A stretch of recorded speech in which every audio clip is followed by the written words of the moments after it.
नमस्कार दोस्तों, आज फिर से स्वागत है आप सभी का आज की एक नई वीडियो में। आज की वीडियो में हम बात करने वाले हैं एक ऐसी सीधी भर्ती के बारे में। अब यहाँ पर जब सीधी भर्ती आती है तो इसका मतलब कई बार ये भी हो जाता है कि यहाँ पर जो एग्ज़ाम है वो आपसे यहाँ पर नहीं लिया जाएगा, या फिर हो सकता है कि अगर एग्ज़ाम नहीं लिया जा रहा है तो आपसे यहाँ पर कुछ डॉक्यूमेंट्स होते हैं, उन डॉक्यूमेंट्स को आपके पास यहाँ पर होने चाहिए, क्योंकि उन्हीं डॉक्यूमेंट्स के बेस पर कई बार सिलेक्शन दिया जाता है। तो ऐसे में योग्यता के बारे में भी जानेंगे कि भाई आप यहाँ पर 10वीं पास होने चाहिए या 12वीं पास, कितने परसेंटेज मार्क्स आपके पास होने चाहिए, साथ ही कौन कौन सी भर्तियां हैं जिनमें आपको यहाँ पर सीधी भर्ती देखने का अवसर देखने को मिल रहा है। बात करेंगे कि यहाँ पर इंटरव्यू है या नहीं है, फिजिकल आपका होगा या नहीं होगा, जो कंप्लीट जो सिनेरियो है, कंप्लीट जो डिटेल है वो हम आज की इस वीडियो में कवर करेंगे। नोटिफिकेशन को भी जानेंगे कि अगर कोई यहाँ पर एग्जाम नहीं है, सीधी भर्ती है, तो कैसे में किन किन डॉक्यूमेंट्स के बेस पर आपको बाहर निकाल दिया जाता है। कई बार वैकेंसीज है, कई बार आपका जो मौका बन रहा होता है सरकारी नौकरी का वो आपको देखने को नहीं मिलता है, क्यों नहीं मिलता है वो भी जानेंगे आज की इस वीडियो में। तो वीडियो एकदम प्योर आपकी हेल्पफुल होने वाली है।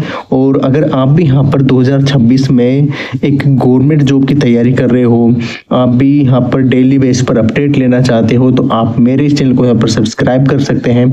मैं इसी तरह की यूजफुल वीडियोस लेकर के आता रहता हूँ। तो चलिए दोस्तों, बिना किसी देरी के नोटिफिकेशन को पढ़ते हैं, जानते हैं कि आपकी एज क्या होनी चाहिए, कौन कौन से डॉक्यूमेंट्स आपके पास होने चाहिए और कौन कौन सी योग्यताएं आपके लिए यहाँ पर रखी गई हैं। तो चलिए बिना किसी देरी के इस वीडियो को स्टार्ट करते हैं। जैसा कि दोस्तों आप यहाँ पर स्क्रीन पर देख सकते हो, आज की जो हमारी यहाँ पर जो भर्ती है, यानी कि आज की जो हमारी यहाँ पर जो पोस्ट है उसका नाम यहाँ पर रहने वाला है प्री प्राइमरी टीचर पोस्ट। यानी कि एक तरह से आपको यहाँ पर जो प्राइमरी स्कूल होती है उसमें आपको टीचर की पोस्ट देखने को मिल रही है। तो सबसे पहले बात करेंगे कि नंबर ऑफ वैकेंसी, यानी कि कितने पदों पर ये भर्ती इस साल 2026 में हमें यहाँ पर देखने को मिल रही है। तो आप यहाँ पर देख सकते हैं नंबर ऑफ वैकेंसी रहने वाली है 62,000 से ज़्यादा पद हैं, प्लस आपको यहाँ पर पोस्ट हैं वो आपको यहाँ पर देखने को मिल रही हैं। बात करेंगे बेसिक सैलरी एक्सपेक्टेड, यानी कि आपको एक्सपेक्टेड बेसिक सैलरी कितनी देखने को मिलेगी 19,900 से लेकर के 28,200, यानी कि ये होती है जो ये हमारे यहाँ पर 7th पे कमीशन पे है। अगर हम इसे यहाँ पर 8वें वेतन पर देखेंगे तो यही कोई सैलरी है जो आपको देखने को मिलेगी लगभग 30,000 से लेकर के 40,000 या फिर 50,000 के समथिंग आपको देखने को मिलती है। तो ऐसे में प्राइमरी टीचर के लिए आपके यहाँ पर जो योग्यता रखी गई है, आपकी यहाँ पर एज कितनी होनी चाहिए, क्या आपका सिलेक्शन प्रोसेस है, तो कंप्लीट डिटेल में बात करेंगे आज के इस नोटिफिकेशन में। चलिए आगे बढ़ते हैं। यहाँ पर देख सकते हैं शैक्षणिक योग्यता, यानी कि आपकी एजुकेशन कितनी होनी चाहिए। तो उसमें आप यहाँ पर देख सकते हैं 12वीं पास होने चाहिए और 12वीं में 50% है तो भी काम चल जाएगा, कोई दिक्कत आपको देखने को नहीं मिलेगी। अब बात करेंगे आयु सीमा। तो देखो आयु सीमा 18 साल यहाँ पर मिनिमम होती है और मैक्सिमम की मैं बात करूँ तो यहाँ पर हो जाती है 40 प्लस में 3 साल या 4 साल या फिर 5 साल की आपको छूट देखने को मिलेगी। तो यही हो जाती है आपको यहाँ पर 45 साल तक भी फॉर्म भरने को मिलेंगे। लेकिन ये डिपेंड करती है, किस पर डिपेंड करती है कि आप यहाँ पर ओबीसी कैटेगरी में हो या नहीं हो, एससी कैटेगरी में हो या नहीं हो, एसटी कैटेगरी में हो या नहीं हो, या फिर आप यहाँ पर फीमेल हो। तो इन्हीं सभी के बेस पर आपको छूट मिलेगी 45 साल तक। तो ऐसे में अगर आप भी यहाँ पर ओबीसी, एससी, एसटी कैटेगरी से हो तो आपको यहाँ पर क्या करना है कि जो कास्ट सर्टिफिकेट होता है ना वो आपको यहाँ पर बनवा करके रखना है। कास्ट सर्टिफिकेट होता है वो आपको यहाँ पर बनवा करके रखना है और उसी के बेस पर आपको छूट मिलती है 5 साल की या फिर 10 साल की। तो ऐसे में काफ़ी बड़ी छूट हो जाती है 5-10 साल की, और आपको इसको यहाँ पर ज़रूर इसका फ़ायदा उठाना है। तो अब बाकी बात करते हैं कि जैसे कि सिलेक्शन प्रोसेस, यानी कि चयन प्रक्रिया है जो वो कैसे रहेगी, यानी कि किस तरह से आपका सिलेक्शन होगा। तो ये सब चीज़ें यहाँ पर हैं जो मेरिट बेस्ड हैं। मेरिट बेस्ड यानी कि आपके यहाँ पर जो 12वीं में एक तो परसेंटेज कितने हैं इस पर डिपेंड करती है। दूसरी डिपेंड करती है आपका यहाँ पर छोटा सा इंटरव्यू होगा तो उस इंटरव्यू में आपका यहाँ पर कैसा परफॉर्मेंस रहता है। तीसरा डिपेंड करता है आपके पास यहाँ पर जो डॉक्यूमेंट्स हैं वो यहाँ पर कंप्लीट है या नहीं है। कई बार क्या होता है कि डॉक्यूमेंट्स के बेस पर भी यहाँ पर जो बच्चे होते हैं उम्मीदवार होते हैं उनको यहाँ पर बाहर निकाल दिया जाता है। तो ऐसे में आपको पता होना चाहिए कि कौन कौन से जो डॉक्यूमेंट्स हैं वो यहाँ पर मांगे जा रहे हैं, और उनकी भी हम बात करेंगे यहाँ पर कि किस तरह से डॉक्यूमेंट्स के बेस पर यहाँ पर बाहर निकाल दी जाता है। जैसे कि यहाँ पर लिखा हुआ है कि किस बोर्ड के द्वारा ये यहाँ पर आयोजित की जाएगी, RSSB। तो RSSB बोर्ड के द्वारा ये यहाँ पर आयोजित की जाएगी। डॉक्यूमेंट्स रिक्वायरमेंट यानी कि जरूरी जो दस्तावेज हैं उनकी क्या यहाँ पर मांग रहने वाली है वो भी हम यहाँ पर जानते हैं।